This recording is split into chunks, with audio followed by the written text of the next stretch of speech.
വീണ ജോർജിന്റെ വോട്ട് ചെയ്യണം, വോട്ട് ചെയ്ത് വിജയിപ്പിക്കണം. അറിയാലോ, കഴിഞ്ഞ 10 വർഷക്കാലം നമ്മളിവിടെ ചെയ്ത വികസന പ്രവർത്തനങ്ങൾ അറിയാലോ. പിന്നെ നാട്ടിൽ നമ്മുടെ റോഡുകൾ മാറി, ഹോസ്പിറ്റലുകൾ മാറി, അങ്ങനെ എല്ലായിടത്തും പെൻഷൻ തന്നെ ഇപ്പം തന്നെ 2000 രൂപയായിട്ട് വർദ്ധിപ്പിച്ച് സർക്കാർ. ഇപ്പോൾ 3000 ആക്കും ഉടനെ. വികസനത്തിലൂന്നി മാത്രം നമ്മൾ ഇവട്ടം വോട്ട് ചോദിക്കുന്നത്. കഴിഞ്ഞ 10 വർഷം കേരളത്തിൻ്റെ വികസനം അത് മാത്രമാണ് നമ്മുടെ ലക്ഷ്യം. അതുപോലെ തന്നെ ഞങ്ങൾ വിദ്യാർത്ഥികൾക്ക് വേണ്ടി കുറേ കാര്യങ്ങൾ ഈ സർക്കാർ ചെയ്തിട്ടുണ്ട്. ഡിഗ്രി ജില്ലാ സ്റ്റേഡിയം കൊണ്ടുവന്നു, പല പ്രതിസന്ധി ഘട്ടം ഉണ്ടായിട്ടും നമുക്ക് വേണ്ടി ചെയ്തില്ല. അതെ അതെ. പിന്നെ ഹോസ്പിറ്റലുകൾ അങ്ങനെ. ശരിയാണ്. പോട്ടെ. 9 തീയതി. ആറന്മുളയിലെ SFI പ്രവർത്തകർ LDF സ്ഥാനാർത്ഥി വീണ ജോർജിന് വേണ്ടിയുള്ള ക്യാമ്പയിനിലാണ്. ഈ രാത്രി വൈകിയും വിദ്യാർത്ഥികൾ അവർ മന്ത്രിക്കായി, അവർ LDF സ്ഥാനാർത്ഥിക്കായി വോട്ട് അഭ്യർത്ഥിക്കുകയാണ്.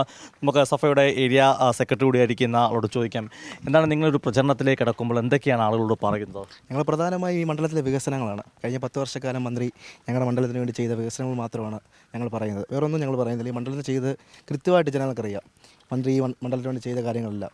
അപ്പോൾ അതുകൊണ്ട് മാത്രമാണ് നമ്മൾ ജനങ്ങളിലേക്ക് ഇറങ്ങി വോട്ട് ചോദിക്കുന്നത്. അപ്പോൾ പല വീടുകളിലേക്ക് കയറുമ്പോൾ തന്നെ അവർ നമ്മളോട് പറയും, ഒന്നും പറയണ്ട, നമ്മുടെ മന്ത്രിയാണ് ആരോഗ്യമന്ത്രി, കേരളത്തിൻ്റെ ആരോഗ്യമന്ത്രിയെ കൃത്യമായിട്ട് ജനങ്ങൾക്കറിയാം, അവർക്കെതിരുണ്ടായ പ്രചരണങ്ങൾക്കറിയാം, എല്ലാം കൃത്യമായിട്ട് ജനങ്ങൾക്കറിയാം. അപ്പോൾ നിലവിൽ അവർ ജനങ്ങൾ കൃത്യമായിട്ട് തന്നെ അവർക്ക് വോട്ട് ചെയ്യും.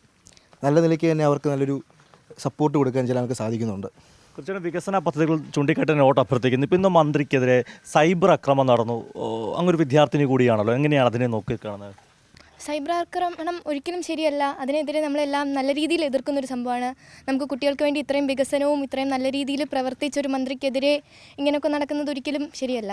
നിങ്ങൾക്ക് അംഗീകരിക്കാൻ പറ്റില്ല. അപ്പോൾ കൂടുതൽ പ്രവർത്തനോടെ ചെയ്യാം. എങ്ങനെയുണ്ടാ ഈ തെരഞ്ഞെടുപ്പിൽ നിങ്ങളുടെയൊക്കെ ഒരു പ്രവർത്തനമൊക്കെ? നന്നായിട്ട് പോകുന്നു. നല്ല സപ്പോർട്ടാണ് വീണ ജോർജിന് ഇവിടെ ഈ മണ്ഡലങ്ങളിൽ. അപ്പോൾ വിജയിക്കും ഇവിടെ. വിജയപ്രതീക്ഷയാണ് SFIയുടെ പ്രവർത്തകർക്കുള്ളത്. ലിജിനെ എങ്ങനെയുണ്ട് കാര്യങ്ങൾ? നല്ല രീതിയിൽ നമുക്ക് വേറൊരു എതിരഭിപ്രായങ്ങളും കാര്യങ്ങളും ഒന്നുമില്ല. നല്ല രീതിയിലൊക്കെ നമ്മുടെ പ്രവർത്തനങ്ങളും കാര്യങ്ങളും പോകുന്നു. ഒരു രീതിയിലുള്ള ടൈറ്റ് കോമ്പറ്റീഷനും കാര്യങ്ങളും ഒന്നും വരുന്നില്ല. വളരെ ഭൂരിപക്ഷത്തിൽ വിജയിക്കും. വളരെ ഭൂരിപക്ഷത്തിന് തന്നെ വിജയിക്കും. അങ്ങനെ SFI പ്രവർത്തകരുടെ ഒരു ആത്മവിശ്വാസം വമ്പിച്ച ഭൂരിപക്ഷത്തിൽ വിജയിക്കുന്നതാണ്. ആ ഒരു പ്രവർത്തനത്തിന് വേണ്ടിയാണ് അതിനുവേണ്ടിയാണ് അവർ പ്രവർത്തിക്കുന്നതും. ക്യാമറമാൻ അഖിലേഷ് കുടുംബോടൊപ്പം സുജിറ്റി ബാബു, കൈരളി ന്യൂസ്, പത്തനംതിട്ട.